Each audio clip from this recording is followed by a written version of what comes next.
Hello, students. Good morning, all of you. You are students of BSc Part First, and I am Dr. BB Gemini teaching you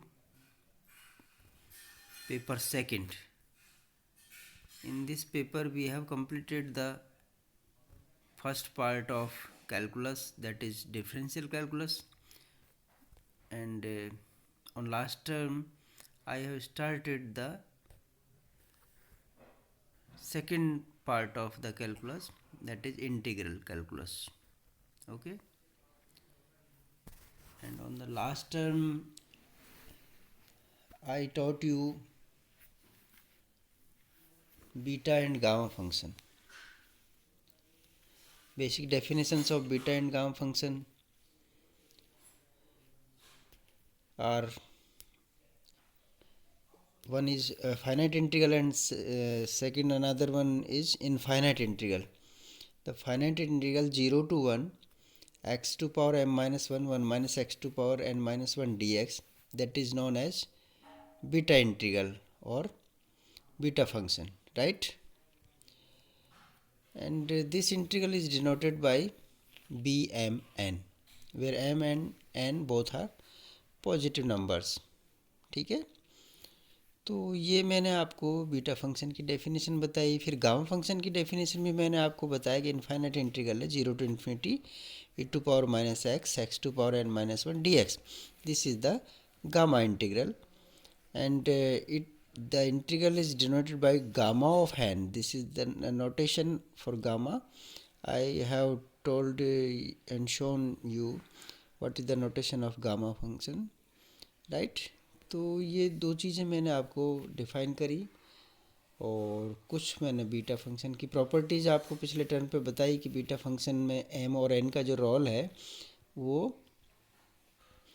interchangeable है. मतलब m की जगह n और n की जगह m ले सकते हैं, तो beta M N is equal to beta N M होता है. ठीक है, पहली प्रॉपर्टी ये बताई. दूसरी प्रॉपर्टी में मैंने क्या करा, आपको जो बीटा इंटीग्रल की डेफिनेशन है 0 to 1 एक्स की power m minus 1 1 minus x की पावर n माइनस 1 dx है. ये तो आपका एक्स में एक इंटीग्रल है, और यदि थीटा की फॉर्म में अपन कोई इसकी फॉर्म देना चाहें बीटा इंटीग्रल की, तो वो भी मैंने आपको बताई. Beta M N is equal to 0 to pi by 2 sine 2m minus 1 theta cos 2n minus 1 theta D theta. ये आपकी थीटा के फॉर्म में इंटीग्रेशन है और रिप्रेजेंटेशन है B M N beta function.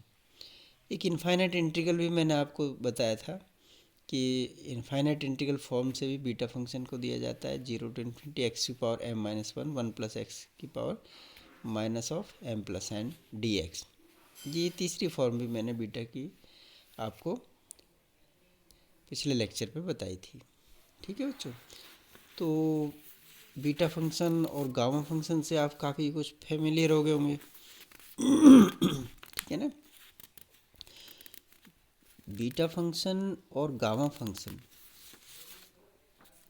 आपस में एक दूसरे को रिप्रेजेंट करते हैं, मतलब आपस में इनमें रिलेशन भी होता है. ठीक है, तो सबसे पहले आपने जो गामा फंक्शन की डेफिनेशन पढ़े 0 to infinity की पावर माइनस एक्स एक्स की power n minus 1 D x, that is gamma function, gamma of n. अब यदि ई की पावर माइनस एक्स की जगह ई की पावर माइनस ए एक्स होता, तो ये इंटीग्रल बन जाता 0 to infinity ई की पावर माइनस ए एक्स एक्स की power n minus 1 D x is equal to gamma of n upon A to power n. इसको क्या स्टैंडर्ड फॉर्म बोलते हैं, standard integral of the gamma function बोलते हैं. ये भी मैंने आपको पिछले टर्म पे बता दिया था. ठीक है बच्चों, तो ये बेसिक डेफिनेशंस मैंने बीटा गामा फंक्शन की आपको बताई. अब अपन इनकी आज प्रॉपर्टी स्टडी करेंगे. ठीक है, तो आज मैं इस लेक्चर में आपको कुछ गामा फंक्शन की प्रॉपर्टी बताऊंगा, फिर बीटा और गामा में रिलेशन भी बताऊंगा. ठीक है बच्चों, तो now let us start today the properties of gamma functions and beta functions. तो first property is recurrence relation, पुनरावृत्ति सूत्र कि गामा ऑफ n प्लस 1 है उसको इस तरीके से लिखा जा सकता है कि एन गामा एन, ठीक है, where N is positive number, n is greater than 0, ठीक है। दूसरी प्रॉपर्टी में अपन पढ़ेंगे a relation between factorial notation and gamma function, ठीक है। गामा फंक्शन और फैक्टोरियल में क्या संबंध होता है, gamma of N plus one is equal to factorial N होता है, ठीक है, where N is the natural number, क्योंकि फैक्टोरियल गामा में तो कुछ भी हो सकता है, फैक्टर भी हो सकते हैं, लेकिन फैक्टोरियल में है वो नेचुरल नंबर ही होगा, इसलिए यदि n नेचुरल नंबर है तो ही ये रिलेशन काम करेगा, gamma of n plus one is equal to factorial n, right.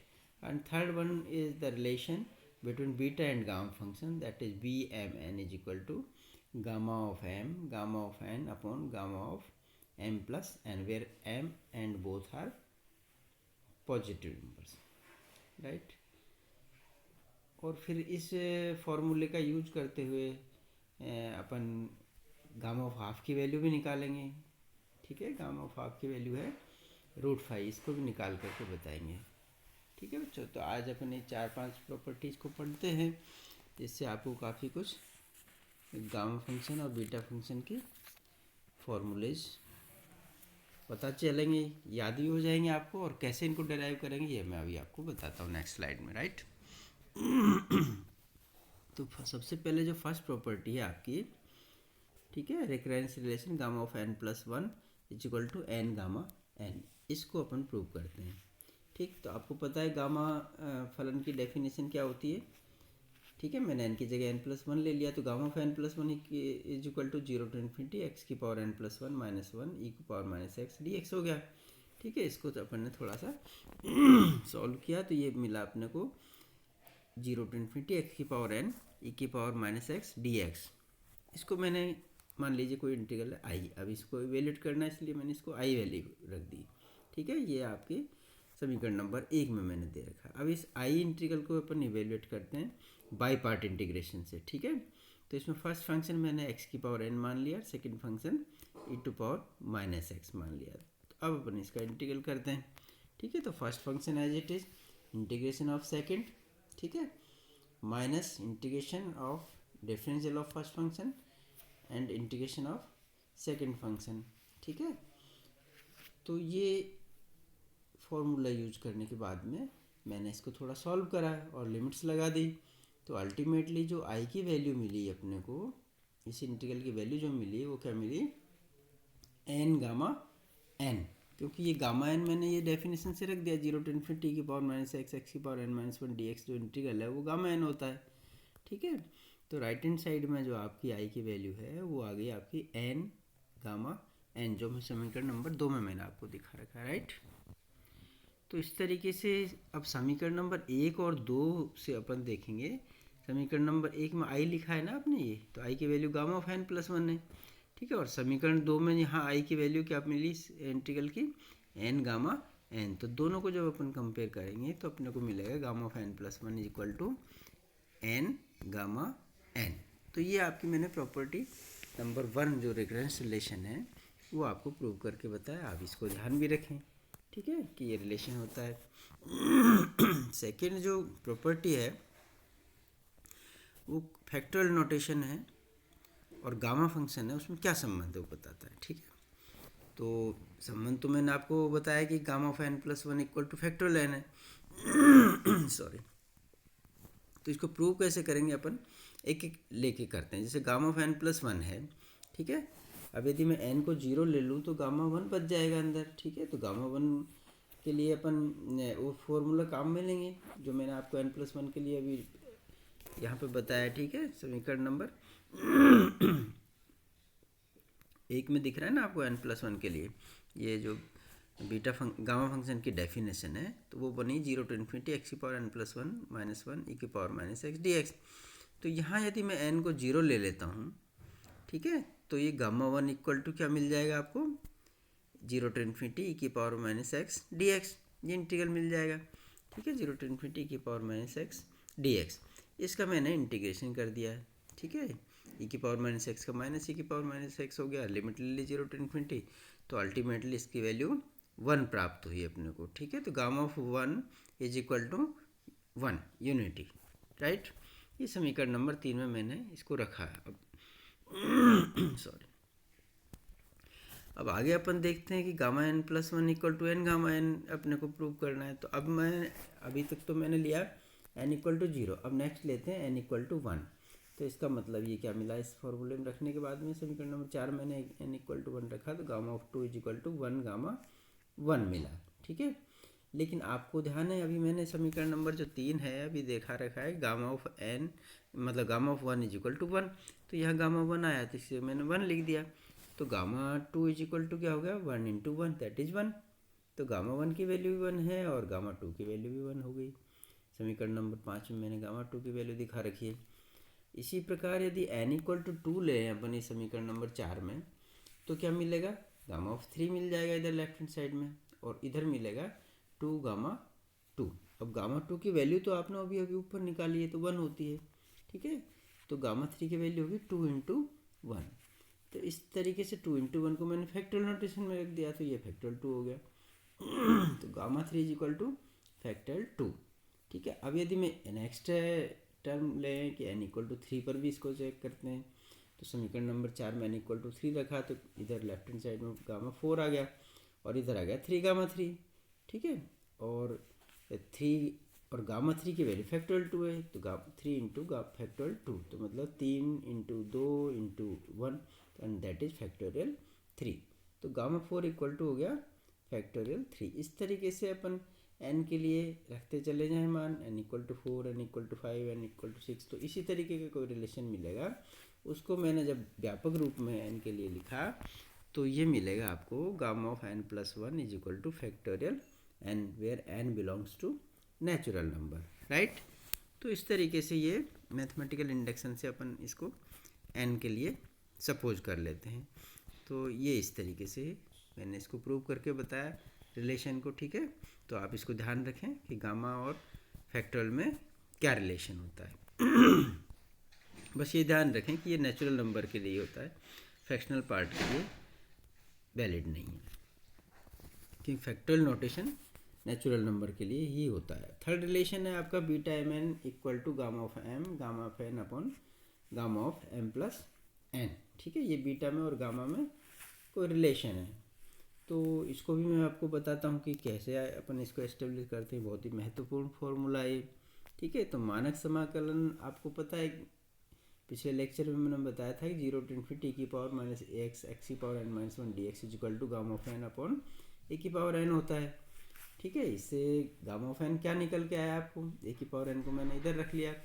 तो ये आ गया gamma of n equal to zero to infinity a to power n e की पावर माइनस एक्स एक्स की power n minus one d x, ठीक है। मैं दोनों ही तरफ ई की पावर माइनस ए की पावर एम माइनस वन से दोनों तरफ गुणा कर देते हैं, लेफ्ट हैंड साइड में भी और राइट हैंड साइड में भी, ठीक है। तो अल्टीमेटली ये इस तरीके की टर्म बनेगी, e gamma of n e to power minus a to power m minus one equal to zero to infinity a to power n plus m minus one e to power minus a one plus x x की power n minus one d x, ठीक है। अब दोनों तरफ में with respect to ए है वो integrate भी कर देता हूँ within limit zero to infinity, ठीक है। तो लेफ्ट हैंड साइड में आपको गामा एन कांस्टेंट है इसलिए बाहर आ गया, और जीरो टू इन्फिनिटी की पावर माइनस ए की power m minus one d a हो गया। विद रेस्पेक्ट टू ए अपन इंटीग्रेट कर रहे हैं within the limit zero to infinity.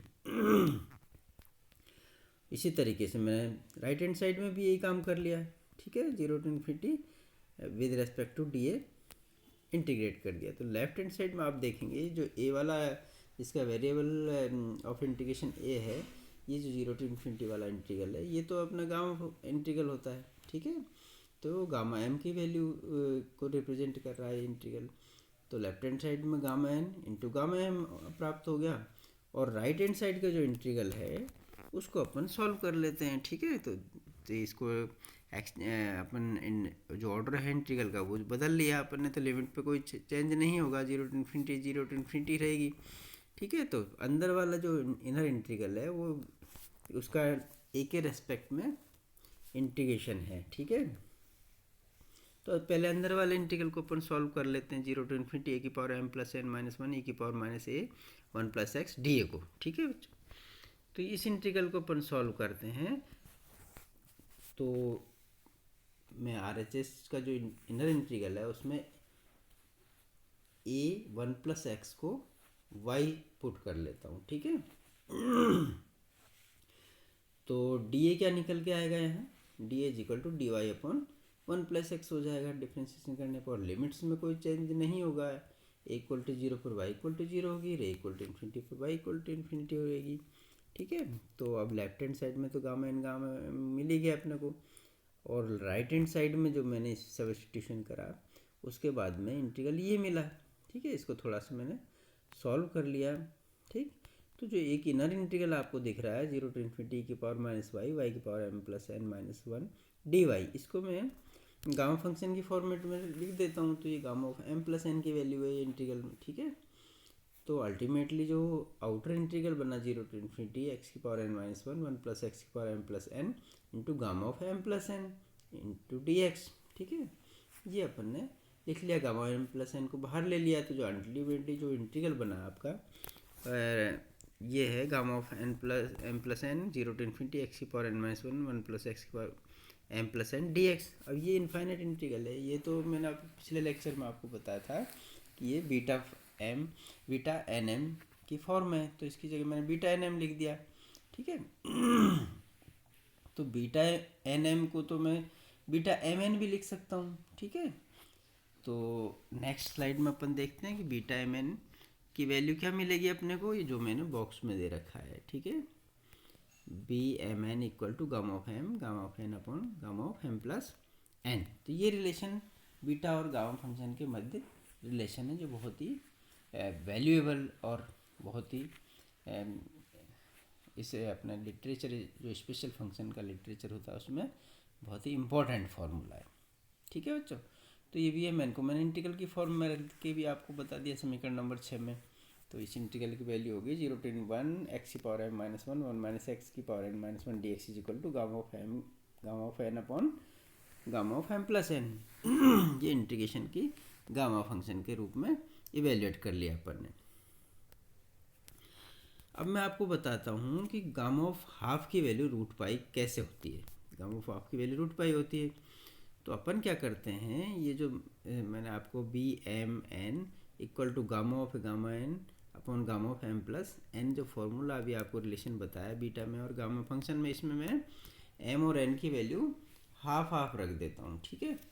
तो रखते हैं अपन, तो ये मिला b half = gamma of half upon gamma of half plus half, ठीक है बच्चों। तो नीचे तो गामा 1 हो गया, हाफ प्लस हाफ मिल करके गामा 1 की वैल्यू तो 1 होती है, ठीक है। और इधर ये हो गया गामा हाफ का होल स्क्वायर, ठीक है। गामा हाफ का होल स्क्वायर बराबर क्या आ गया अब आपका b हाफ। अब b हाफ की वैल्यू मैं इंटीग्रल के फॉर्म में रख देता हूँ। तो ये आ गया 0 to π/2 साइन 2 थीटा और cos 2 थीटा थीटा की फॉर्म में मैं इसको रख रहा हूँ। तो यहाँ पर अपने को 2m-1, तो m की जगह हाफ हो गया, n की जगह भी हाफ है इसमें, ठीक है। तो ये इंटीग्रल में अपन जैसे सब्स्टिट्यूशन करेंगे b हाफ की वैल्यू, तो ये मिल गया अल्टीमेटली 0 to π/2 d थीटा, ठीक है। तो ये थीटा इसका इंटीग्रेशन हो गया, थीटा की लिमिट ले ली 0 to π/2, उसका आंसर आ गया π/2। तो 2 × π/2 दैट इज इक्वल टू पाई। तो हाफ गामा हाफ की वैल्यू स्क्वायर इज टू पाई मिला, तो इसका मतलब गामा हाफ की वैल्यू √π अपने को मिल गई, ठीक है बच्चों। तो ये भी आप याद रखें कि गामा हाफ की वैल्यू √π होती है, ये आपको सवाल करने में मदद करेगी, ठीक है। तो आज अपन इतना ही पढ़ेंगे। काफ़ी कुछ फार्मूले मैंने आपको प्रूव करके भी बताया, लेकिन ये सभी फार्मूले इंपॉर्टेंट है, ये रिलेशन इंपॉर्टेंट है, इसलिए आप इनको याद भी रखें, ठीक है बच्चों। ठीक है, थैंक यू वेरी मच।